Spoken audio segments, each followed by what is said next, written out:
informative video. If you're curious about what the banker's life is like in Hong Kong, you will be satisfied.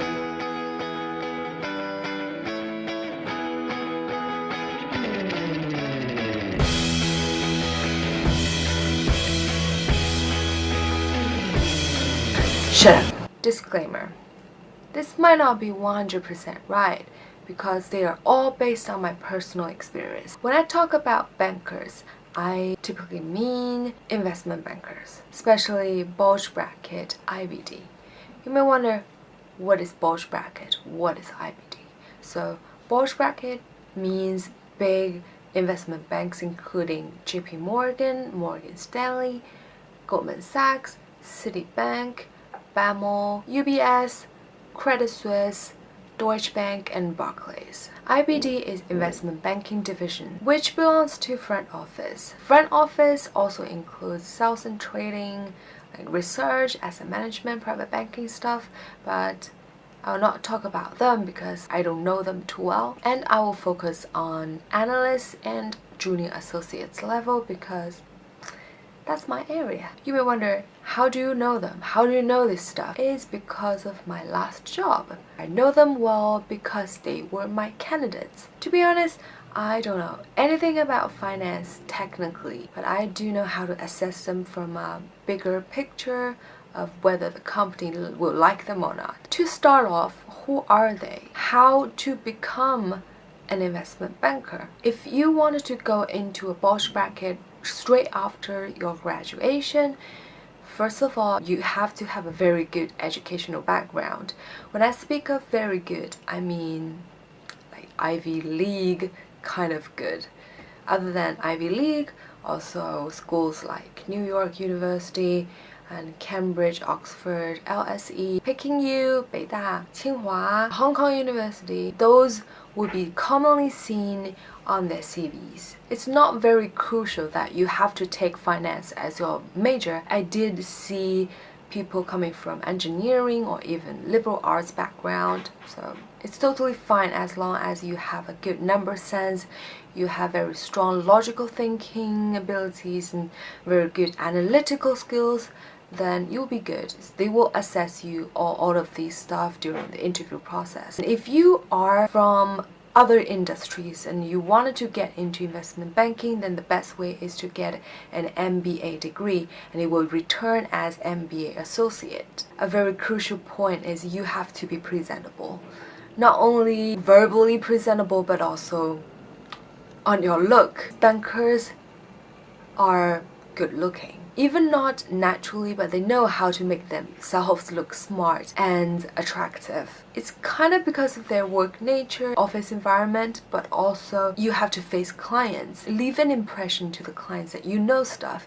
You gotta know how to make yourself look better. But at the same time, it also means you have intense travel plans to go on business trips and to meet those clients. Probably you will be in Shanghai for a due diligence today, and the next day you will fly all the way to New York for an IPO event. So now we jump into the part that maybe you would be mostly interested in, is how much money do they earn? Their compensation will be base salary and bonus. First of all, I'll just put all the numbers here for their annual base salary. First year analyst, it will be 90,000 to 100,000 US dollar. The second year analyst will be 100,000 to 120,000 US dollars.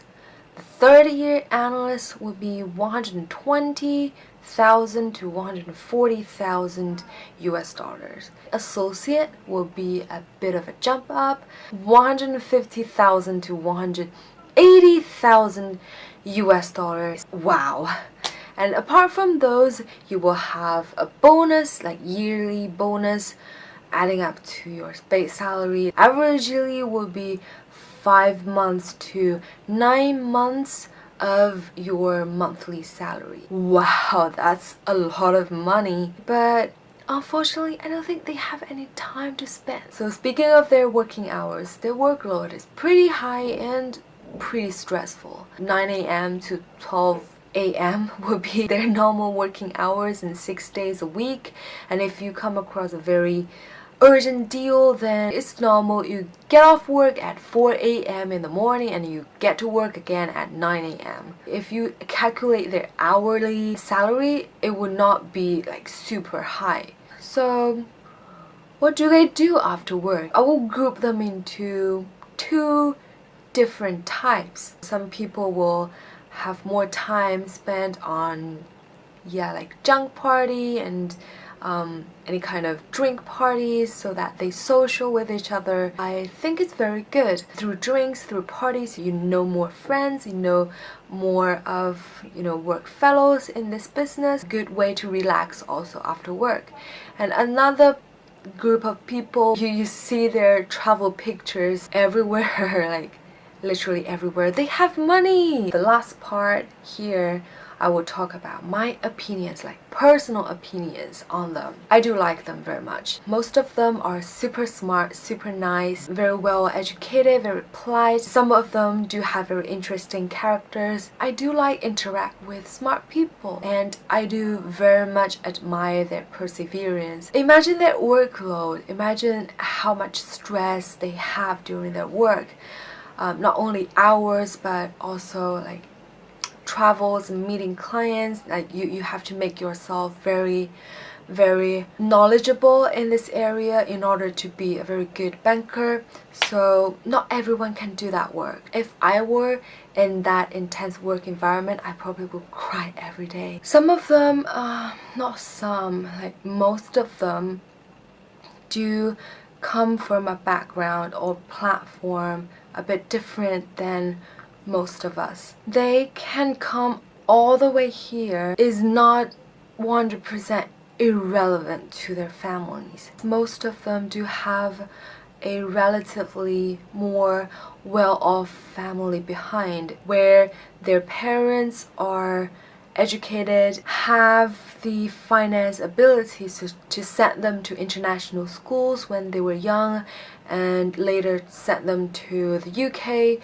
to the US for further studies. I'm not saying that you cannot be an investment banker through a humble family. Of course you can, but it would be 10 times harder. Class does define your resources and somehow decides your future. That's the hard facts. Alright, I'll stop rambling now. If you like the video, thumbs up. If you wanted to see more of my videos, subscribe to me. See you. No, not now. Not now.